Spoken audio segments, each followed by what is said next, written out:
Yusuf for a kind introduction. Your Excellencies, ladies and gentlemen, it's an absolute honor to be standing here in front of you today to talk to you about something that is very close to my heart. Two things, actually: blockchain and project management. But I'd like us to pause for a moment to consider where we are right now. Only a couple of years ago, if you would have dropped us here right now, we would be standing in the middle of the desert. Today, I look around me and I see one of the most advanced urban developments the world has ever seen. I see the world visiting the UAE. I see Dubai bringing together thought leaders of the project management community, and for that, I would like to extend my gratitude and a big round of applause to the organizing team of both events.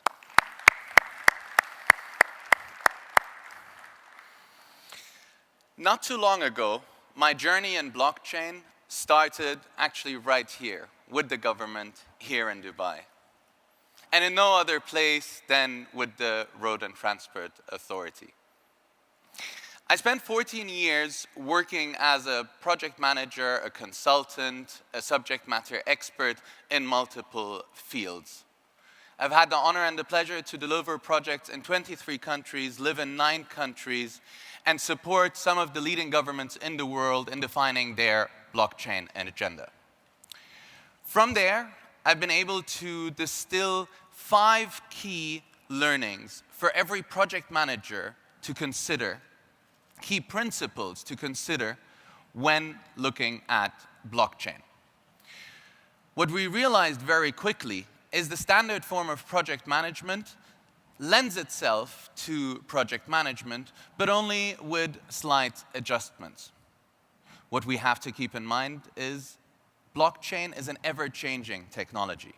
It is a technology that is yet still emerging. We imagine the opportunity that blockchain will bring, and slowly but surely we are seeing this come to life. But really, it's still very early days. So I have the honor and the pleasure to speak to you today about 5 principles of project management. But for a quick show of hands, blockchain. When have you first heard about blockchain? 2018 and before, anyone? All right. So these are the early birds. These are the people that were there early. 2020 or before? Quick show of hands. Wonderful. That's still not too many people. And maybe you came here to find out. Is that you? Or you heard about it in 2021? Quick show of hands. Okay, wonderful. Well, you are my people. You are the people that I want to talk to you today, and I'd like to instill on you what the opportunity in blockchain is, and particularly how we can use it as project managers. I've spent a great part of my life being a project manager, certified at the level of complex program manager at IBM, which I'm very proud to say not many people in the world and only a handful of people in Middle East and Africa have. And it is project management that has brought me to blockchain. But blockchain, it's such a misnomer until today. I'd like to start you off with a video that talks to the opportunity about blockchain and what blockchain is. Modern technology allows people to communicate directly. Voice and video calls, emails, pictures, and instant messages travel directly from A to B, maintaining trust between individuals no matter how far apart they are. When it comes to money, people have to trust a third party to be able to complete a transaction. Blockchain technology is challenging the status quo in a radical way. By using math and cryptography, blockchain provides an open, decentralized database of any transaction involving value, money, goods, property, work, or even votes, creating a record whose authenticity can be verified by the entire community. The future global economy will move towards one of distributed property and trust, where anyone with access to the internet can get involved in blockchain-based transactions, and third-party trust organizations may no longer be necessary. The uses of blockchain technology are endless. Some expect that in less than 10 years, it will be used to collect tax taxes. It will make it easier for immigrants to send money back to countries where access to financial institutions is limited. Financial fraud will be significantly reduced, as every transaction will be recorded on a public and distributed ledger, which will be accessible by anyone who has an internet connection. Think of it as wills and contracts that execute themselves, or dated proof of existence for ideas, much like a patent. Blockchain will become a global, decentralized source of trust, but not everyone is ready to embrace it.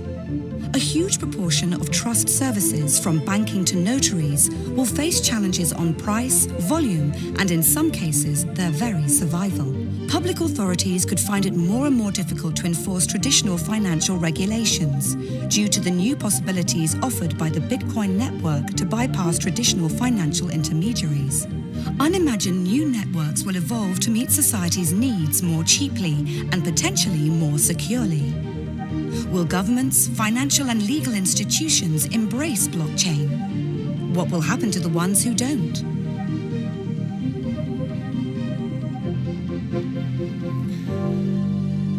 So here's the World Economic Forum telling us, suggesting to us, that this is a global opportunity for everyone. Even going as far as to suggest what will happen to governments, institutions that do not start to embrace blockchain technologies. Now, we are blessed here in the UAE with a leadership that is like none other in the world. The UAE today has a blockchain strategy that everyone, each one of you in the room, can go and access. On a state level, on a country level, they have identified opportunities for blockchain for the UAE to thrive. Specifically to Dubai. Dubai started to embrace blockchain technology as early as 2015. I'm very proud to say that I was in the room when we first started these discussions. And what we saw is there is a huge potential. But at the time, it was just a thought. Today, what I can tell you, by being on the ground here, the UAE, Dubai specifically, has established itself as a blockchain capital around the world. And that is an achievement that we should all be proud of as residents of this country. Now, if we look at the World Economic Forum, the head of financial services of the World Economic Forum has gone as far as to say blockchain will become the beating heart of the financial system as we know it. If we look at NASDAQ, one of the largest financial markets in the world, in New York, said blockchain is the biggest opportunity that we can think of over the next decade or so.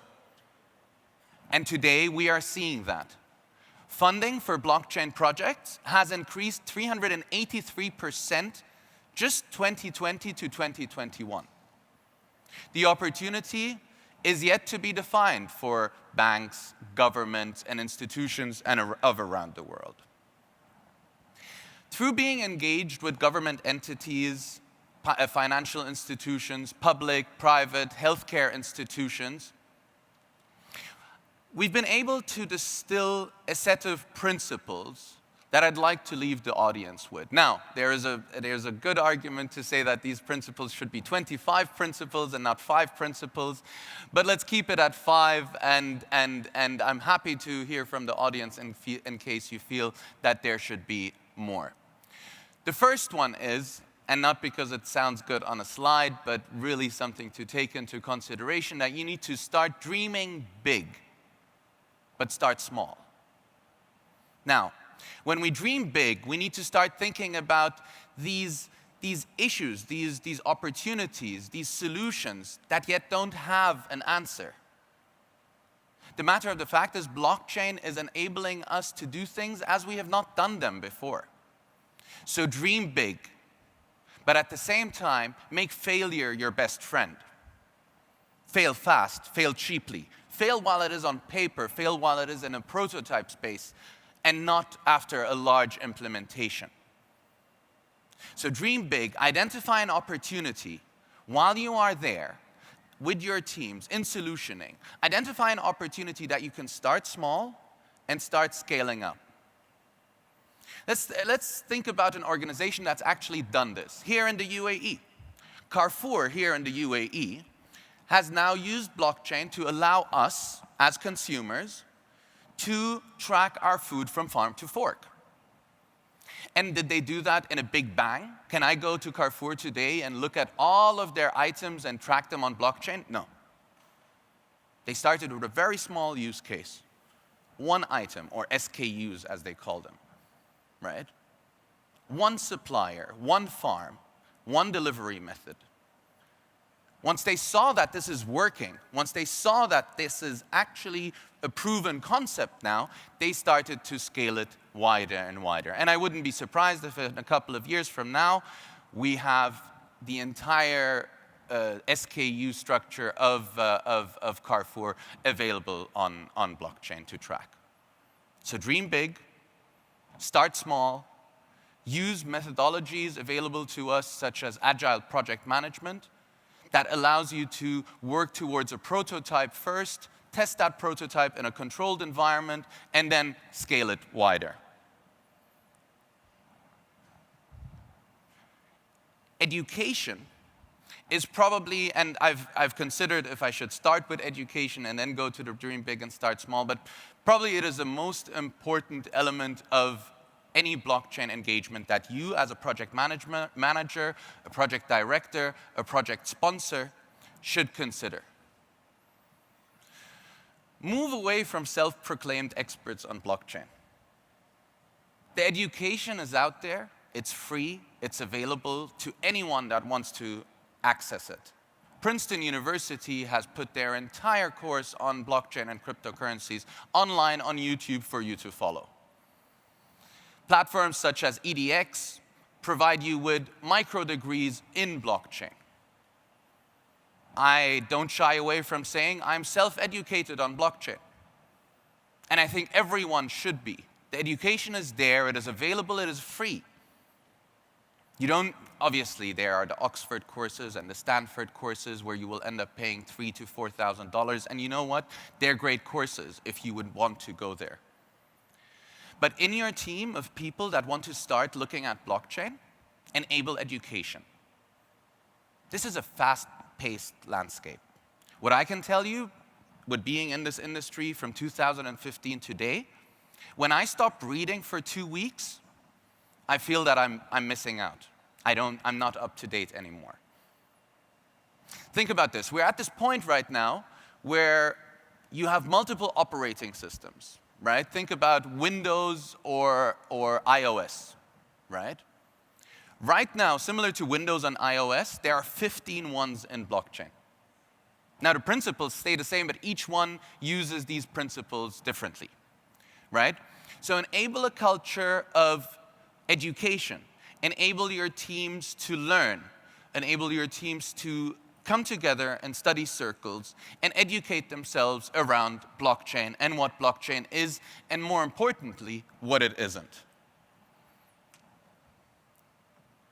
This one I can't say and emphasize often enough.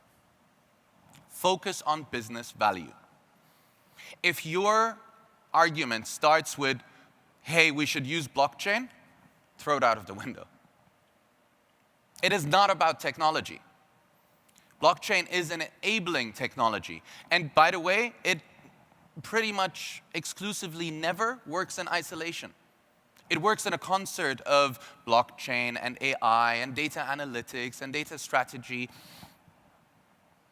You have to take into consideration things like AR and VR when you talk about customer experience in the space.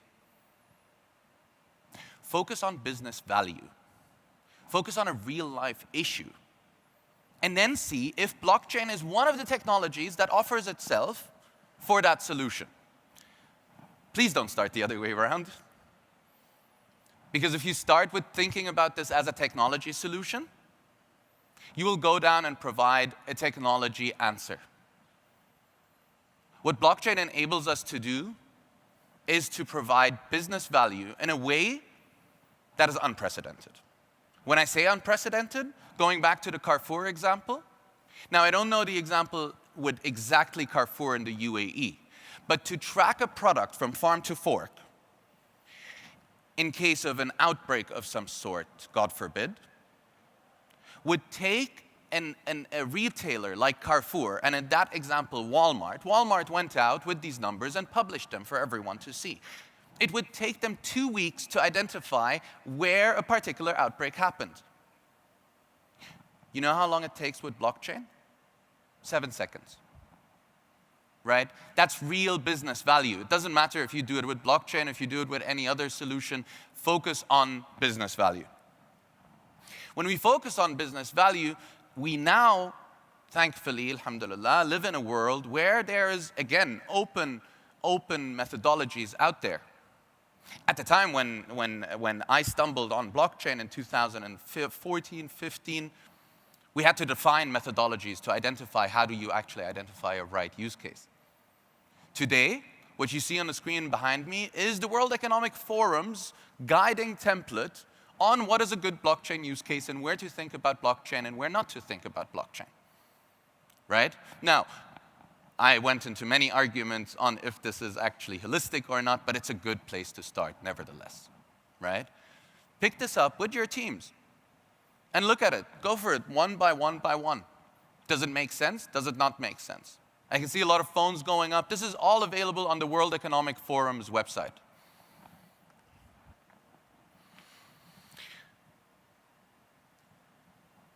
Think about what the internet brought us today. I am, I'm now moving towards the older age of life, but I was using a computer and I started using the internet when I was 8 years old. I'm somewhat of an internet native. But could I have ever imagined that the internet will take such a predominant role in our life as it has today? No way. As much as I dreamt, as much as I imagined, I could have never thought that I can get every single thing that I want from the world in this phone. I can buy a car, I can buy a new outfit, I can order whatever I imagine from any place in the world through my phone.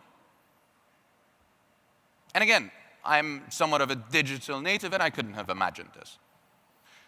Why am I saying this? I'm saying this because blockchain will similarly provide us with opportunities that we yet cannot understand. With those opportunities come certain challenges. Think about business model changes. Think about how you need to govern your environment if you are not necessarily the authority on the environment anymore. Think about governance structures that work in a decentralized world. Think about how do I define the ROI for my organization if I am sharing all of my transactions in one way or the other with all other organizations out there. I end with the fifth one, which is people, people, people. It's only 3 times there. If you'd let me, I'd repeat it 20 times. It is all about people.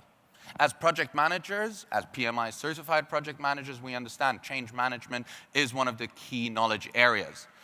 It is never as important as when you're dealing with a blockchain project. If you come out with the best solution in the world, and by the way, today I've sort of bet my life on blockchain. I've left my corporate job, I've set up an organization where we exclusively invest into blockchain organizations here in the UAE. And every day I see solutions that are great, that are wonderful, that are very well designed, but they don't have adoption. Assume that you come out with the best solution in the world, but no one's using it. No good. Let's think about you actually being able to solve this farmer challenge, to be able to track food, but no farmer is using it right. So it's about change management. More than ever right now, it is about change management, it is about the people, and it's about how do we help our people to adopt this. And if you think about the principles we discussed before, all of them will focus on business value in a way or another, but make sure that you focus on people as well. Now, there are a few principles that all blockchains share, right? All blockchains use a ledger, a distributed ledger. All blockchains use something called transactions. All blockchains use contracts that are smart contracts. All blockchains track assets of some sort. All blockchains operate with a business network. All blockchains open with a market. But that pretty much is the only thing that they share. Every single blockchain that you would have heard about, if it's the Bitcoin blockchain or the Ethereum blockchain or their Hashgraph or Tezos or Polkadot, each one of them has a different interpretation of these principles of blockchain. Does anyone in the audience recognize what this is? Maybe by a show of hand? No one? I'm happy. I get to tell you something that you haven't seen before that happened right here at our doorstep, right? Emirates Post, for the 50-year anniversary of the UAE, issued as one of the first post offices in the world, if I'm not mistaken, only the second or third in the world, but it's just a handful, I can vouch for that, issued an NFT postmark. A postal stamp issued on NFT. Now, NFTs is an absolute misnomer. Now, it has nothing to do with project management, but I'd like to take a minute or two just to talk about what NFTs are and what they aren't, right? Are you intrigued by NFTs? Maybe a show of hands? Is this of interest to you? All right, perfect. Then I'll continue speaking, else I would have skipped this. Let's start with the name itself. Non-fungible tokens. What is fungibility? Now, if you had 100 dirhams, or 250s, or 520s, it's the same value, right? If I had 100 dirham coin, 101 dirham coins, it will still be the same value. That is the concept of fungibility. That you can devise something in multiple ways while still arriving at the same value. Non-fungible means that it's one of one, right? I would argue that the chair here in front of me that is empty right now is a non-fungible item. Can you split up the chair and send it all around the world and still have a chair? No, right? So non-fungibility really just means one of one, something that you can track to a particular source digitally. In the way of stamps, why is that interesting? The collector's market is one of the largest markets in the world. Stamps and coins are one of the most collected items in the world. Christie's last year sold $150 million worth of NFTs. The most expensive art piece of 2021 was not a Van Gogh or a Monet or whoever it may be. It was Beeple, an artist that I'd never heard about before, for the record. $70 million for a digital art piece. Is this hyped? There's no doubt that this is hyped. Is there an opportunity here for you and your organizations to start thinking about this? Also 100%, right?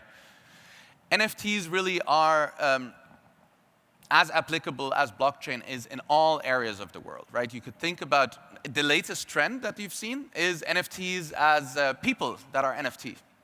So think about me going online and say, hey, everyone that owns, let's say, an NFT of Saqr owns X amount of my revenue. Jumping through a couple of other examples. Banco Santander is the largest bank in the Eurozone, right? Banco Santander has locations in all around Europe. They use blockchain and digital currencies to be able to settle their transactions faster. Today, 87% of all nations in the world are considering issuing their own central bank digital currency. The UAE, again, being a leader, has theirs already live. Project Aber, for anyone that is interested, is a project that was worked on over the last 3 years, I imagine, and creates a corridor between Saudi Arabia and the UAE and uses this new central bank digital currency. It's a very interesting project for anyone that has interest in the space. Another example is supply chain. Supply chain and traceability is one of the largest opportunities within the blockchain space. PwC put this as an impact of, I think, $986 billion from now until 2030. The opportunity is immense. What we've seen in that example is that companies come together and they say, you know what, rather than us issuing bill of ladings and LCs and documents, we're going to do all of this on the blockchain. And this is one of the largest adopted blockchains in the world, so much so that Maersk, which is the largest container operator in the world, or the second largest container operator in the world, has issued their own blockchain to help people track their containers. Now imagine if I would have come to you in 1994, and I would have pulled you aside, or maybe I would have had the pleasure, while I'm 7 years old, to give you a talk and tell you, hey guys, Google is going to be a big thing. The internet is going to be a big thing. Mobile phones are going to be a big thing. What would you have done? Today, if you start looking at the adoption of blockchain and comparing it to the adoption of the internet, it's quite freaky. It's going at the same rate. So my message to you today is blockchain has an opportunity. It is hyped, no doubt. You know, I wouldn't be Saqr if I'd stand here on stage and I wouldn't tell you that it's hyped. So proceed with caution, proceed with those principles in mind, right? But don't think that you're late. We are all very early. The mere fact that we're all hearing about this right now still makes us early, right? So what I'd like to leave you with is it's 1994 and blockchain as the internet. It was an absolute honor to be here with you today, and thank you very much for your kind attention. Thank you.